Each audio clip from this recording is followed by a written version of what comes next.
Hello' students, আজি লৈছোঁ হৈছে ছেকেণ্ড ইয়াৰৰ হস্পিটেল মেনেজমেণ্ট ছিষ্টেম হেল্থ কেয়াৰৰ ফাৰ্ষ্ট চেপ্টাৰ হস্পিটেল মেনেজমেণ্ট ছিষ্টেমৰ কুৱেশ্যন আনচাৰ।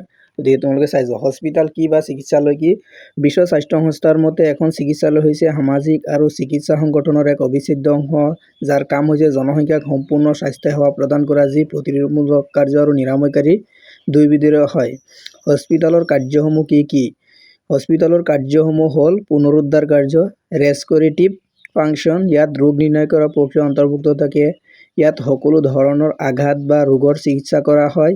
ইয়াত মহামাৰীৰ সৈতে মোকাবিলা কৰাৰ বাবে প্ৰয়োজনীয় সেৱা প্ৰদান কৰাৰ অন্তৰ্ভুক্ত থাকে। প্ৰতিৰোধমূলক কাৰ্য, প্ৰিভেণ্টিভ ফাংচন, গৰ্ভধাৰণ আৰু সন্তান জন্মৰ তত্ত্বাৱধান প্ৰদান কৰা হয়। সংক্ৰামক ৰোগ নিয়ন্ত্ৰণ কৰা হয়। প্ৰতিৰোধমূলক স্বাস্থ্য পৰীক্ষা কৰা হয়। প্ৰশিক্ষণ আৰু গৱেষণা কাৰ্যকলাপ, ট্ৰেইনিং এণ্ড ৰিচাৰ্চ এক্টিভিটিজ, প্ৰশিক্ষণ প্ৰদান, নাৰ্ছ, ধাত্ৰী, চিকিৎসক আৰু পেৰামেডিকেল কৰ্মীক প্ৰশিক্ষণ দিয়া হয় বা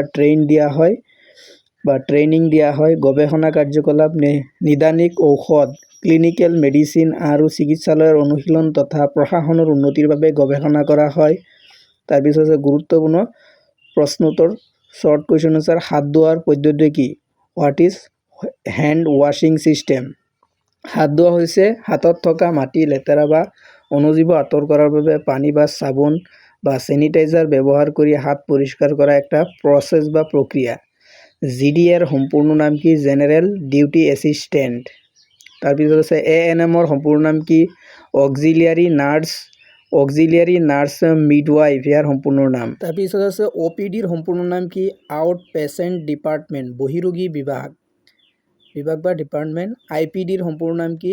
ইনপেচেণ্ট ডিপাৰ্টমেণ্ট, অন্তৰোগী বিভাগ। খালী ঠাই পূৰণ কৰা, ফিল ইন দ্য ব্লেংকছ। খালী ঠাইত কি কি দিয়া আছে চাই যোৱা। হেল্থ কেয়াৰ ছাৰ্ভিচত কি কি দিয়া আছে।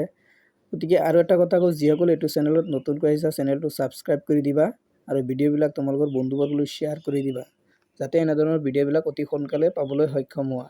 তাৰপিছত আছে 3 নম্বৰৰ খালী ঠাই পূৰণ কৰা। 1, স্বাস্থ্যসেৱাৰ উন্নতিকৰণ, নিৰাময়কাৰী। Health care services should be promoted, curative and rehabilitative. তাৰপিছত আছে health care system is complex system with a continuous process. যিটো ডাঠকৈ লিখা আছে, হাইলাইট কৰা আছে, সেইকেইটা তোমালোকে খালী ঠাই বুলি ভাবিব পাৰা। এইটো কেতিয়াবা খালী ঠাই দি দিব পাৰে। ইংলিছ আছামিজ মিডিয়াম দুয়োটাতে দিয়া আছে, যাতে তোমালোকৰ বুজাত সহজ হয় বা সহায়ক হয়। স্বাস্থ্যসেৱা ব্যৱস্থাটো এটা জটিল প্ৰণালী বা পদ্ধতি, ই এক নিৰন্তৰ প্ৰক্ৰিয়া। Health care system is a complex system with a continuous process. In India, healthcare services are generally provided by government and private sector. ভাৰতৰ সাধাৰণতে চৰকাৰী আৰু ব্যক্তিগত খণ্ডৰ দ্বাৰা স্বাস্থ্যসেৱা প্ৰদান কৰা হয়।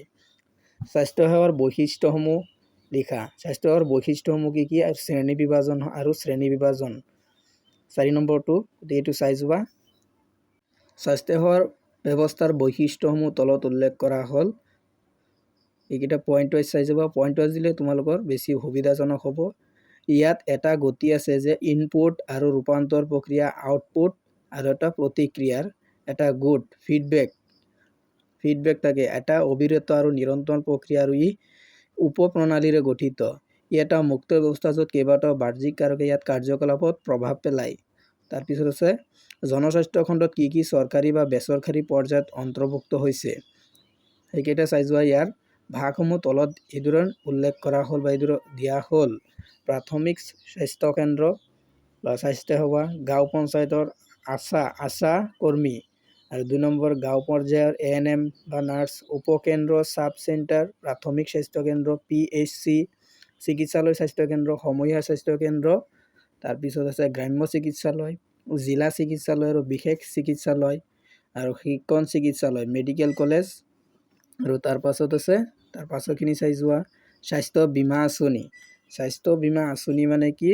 স্বাস্থ্য বীমা আঁচনি সাৰ্বজনীন স্বাস্থ্য বীমা আঁচনি কাৰ্যকৰী আৰু তাৰপিছত দিয়া আছে হস্পিচ কেয়াৰ কি? হস্পিচ কেয়াৰ হ'ল এনে এক চিকিৎসা ব্যৱস্থা য'ত ৰোগীক আৰোগ্য কৰাতকৈ তেওঁৰ জীৱনৰ শেষ সময়খিনি আৰামদায়ক আৰু মৰ্যাদাপূৰ্ণ কৰি তোলাৰ ওপৰত গুৰুত্ব দিয়া হয়। যেতিয়া কোনো মাৰাত্মক বা দুৰাৰোগ্য ৰোগত আক্ৰান্ত ৰোগীক সাধাৰণ চিকিৎসাৰ ঠিক কৰিব নোৱাৰি আৰু তেওঁৰ জীৱনকাল প্ৰায় 6 মাহ বা তাতকৈ কম বুলি আশা কৰা হয়, তেতিয়া এই সেৱা আগবঢ়োৱা হয়। মূল উদ্দেশ্য ৰোগীক কষ্ট বা বিষ উপশম কৰা। পেলিয়েটিভ কেয়াৰ মানসিক সহায় আগবঢ়োৱা আৰু এই যাতে শেষ দিনকেইটা আপোনজনৰ সৈতে শান্তিত কটাব পাৰে তাৰ ব্যৱস্থা কৰা। টাইপ অফ হস্পিটাল চিকিৎসালয়ৰ প্ৰকাৰ সাধাৰণ চিকিৎসালয় জেনেৰেল হস্পিটাল। এই চিকিৎসালয়সমূহ সকলো ধৰণৰ সাধাৰণ ৰোগৰ চিকিৎসা কৰা হয়। ইয়াৰ মূল উদ্দেশ্য সৰ্বসাধাৰণৰ প্ৰাথমিক চিকিৎসা সেৱা আগবঢ়োৱা যেনে PHC প্ৰাথমিক স্বাস্থ্য কেন্দ্ৰ। তাৰপিছত 2 নম্বৰ তাৰপিছত আছে চিকিৎসালয়ৰ ভিন্ন প্ৰকাৰ আৰু পেছাদাৰীসকল বিভিন্ন ধৰণৰ বিশেষ চিকিৎসালয় যেনে বিশেষ স্পেচিয়েলিটি হস্পিটাল। এই চিকিৎসালয়সমূহ কোনো ধৰণৰ নিৰ্দিষ্ট অংগ বা ৰোগৰ চিকিৎসা বা নাৰ্ছিং যত্নৰ ওপৰত মনোনিৱেশ কৰে। উদাহৰণস্বৰূপে চিকিৎসালয় চকুৰ সমস্যাৰ বাবে অস্থিৰোগ চিকিৎসালয়, হাড় সমস্যাৰ বাবে হৃদৰোগ চিকিৎসালয়, কাৰ্ডিঅলজি ইত্যাদি। অকলশৰীয়া বা আইচোলেশ্যন হস্পিটাল যিবোৰ ৰোগী অতি সংক্ৰামক বা মহামাৰী ৰোগত আক্ৰান্ত তেওঁলোকক বাকীসকলৰ পৰা আঁতৰাই ৰাখি চিকিৎসা কৰিবলৈ এই চিকিৎসালয় ব্যৱহাৰ কৰা হয়। গ্ৰাম্য চিকিৎসালয় ৰুৰেল হস্পিটাল গ্ৰাম্য বা গাঁও অঞ্চলত অৱস্থিত চিকিৎসালয়। ইয়াত অতি কমেও এজন বা তাতকৈ অধিক স্থায়ী চিকিৎসক বা কৰ্মচাৰী থাকে যিয়ে গ্ৰাম্য ৰাইজক চিকিৎসা বা নাৰ্ছিং সেৱা প্ৰদান কৰে। তাৰপিছত চিকিৎসালয়ৰ পেছাদাৰীসকল প্ৰফেশ্যনেল এডিল চিকিৎসালয়ত থকা প্ৰফেশ্যনেল বা পেছাদাৰীসকলৰ নাম ডক্তৰ, চিকিৎসক, নাৰ্ছ, ধাত্ৰী, ফাৰ্মাচী যিকোনো ব্যক্তি কৰে বা ঔষধ বিক্ৰেতা।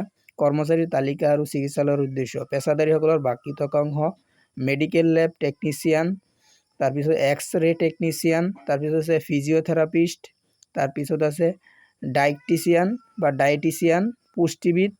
চিকিৎসালয়ৰ সহায়ক কৰ্মচাৰী যেনে ছাপৰ্টিং ষ্টাফ অফ হস্পিটাল।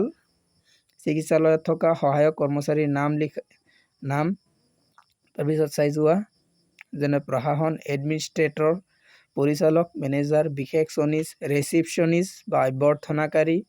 তাৰপিছত আছে ৰান্ধনী কুক, ৰন্ধন সহায়ক cook helper, data entry operator, ধোবা ৱাশ্বাৰমেন, লণ্ড্ৰী এটেণ্ডেণ্ট, পৰিচাৰক, অনাময় কৰ্মী, চেনিটাৰী ৱৰ্কাৰ বা চাফাই কৰ্মী, নিৰাপত্তাৰক্ষী ছিকিউৰিটি গাৰ্ড।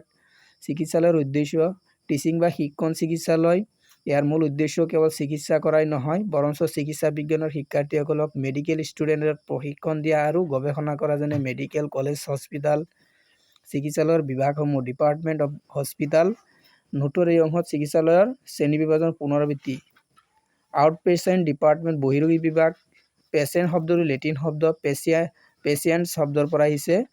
OPD যিসকল ৰোগী OPD আগত আলোচনা কৰা হৈছে পুনৰ আৰু এইটো এটা পেৰাগ্ৰাফত আলোচনা কৰি দিছোঁ চাই যোৱা তোমালোকে। মই এইটো কৈ নাযাওঁ আগত যিহেতু কৈছোঁ। চিকিৎসালয়ৰ আভ্যন্তৰীণ বিভাগ IPD কি চাই যোৱা। মেডিকেল ডিপাৰ্টমেণ্ট কি এইটো দি দিছোঁ চাই যোৱা।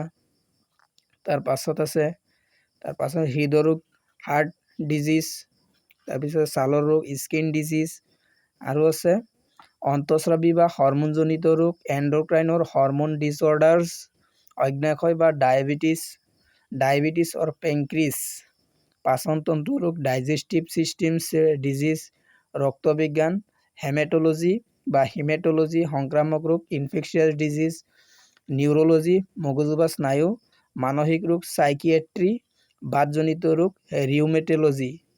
চাৰ্জাৰী ডিপাৰ্টমেণ্ট অস্ত্ৰোপচাৰ বিভাগ য'ত অপাৰেশ্যন বা অস্ত্ৰোপচাৰৰ জৰিয়তে ৰোগীৰ চিকিৎসা কৰা হয়। ইয়াৰ উপবিভাগসমূহ হ'ল সাধাৰণ অস্ত্ৰোপচাৰ, ইয়াৰ অৰ্থপেডিক, হাড়ৰ প্লাষ্টিক চাৰ্জাৰী, স্নায়ু অস্ত্ৰোপচাৰ, নিউৰোচাৰ্জাৰী। বিশেষ বিভাগ আৰু চিকিৎসালয়ৰ সুৰক্ষাৰ নিয়ম। তাৰপিছত চাই যোৱা বিশেষ বিভাগসমূহ হ'ল এনেস্থেচিয়া বিভাগ অস্ত্ৰোপচাৰৰ সময়ত ৰোগীক অচেতন কৰাৰ কাম এই বিভাগে কৰে। গাইনেক'লজি ডিপাৰ্টমেণ্ট স্ত্ৰীৰোগ বিভাগ মহিলাৰ প্ৰজনন সংঘৰ সমস্যা ইত্যাদি ৰোগৰ বিষয়ে আলোচনা কৰে। পেডিয়াট্ৰিক ডিপাৰ্টমেণ্ট শিশু চিকিৎসালয়ত নিৰাপদ পৰিৱেশ সৃষ্টি কৰাৰ দিশসমূহ কি কি? এইটো হৈছে চিকিৎসালয়ৰ কৰ্মচাৰীৰ বাবে গাড়ী, ট্ৰাক আৰু গধুৰ সামগ্ৰী অনা নিয়া কৰাৰ পথ বা লিফ্টসমূহ সদায় সুচল আৰু খালী কৰি ৰাখিব লাগে। তাৰপিছত 2 নম্বৰটো চাই যোৱা। 2 নম্বৰ মই কৈ নাযাওঁ এতিয়া চাই যোৱা যাতায়াত নিয়ম পইণ্ট কেইটা কৈ গৈছোঁ তোমালোকে এইকেইটা ডেছক্ৰিপশ্যনখিনি চাই যাবা। গতিকে এইখিনি আছিল আজিৰ ভিডিঅ'ৰ মূল বিষয়বস্তু।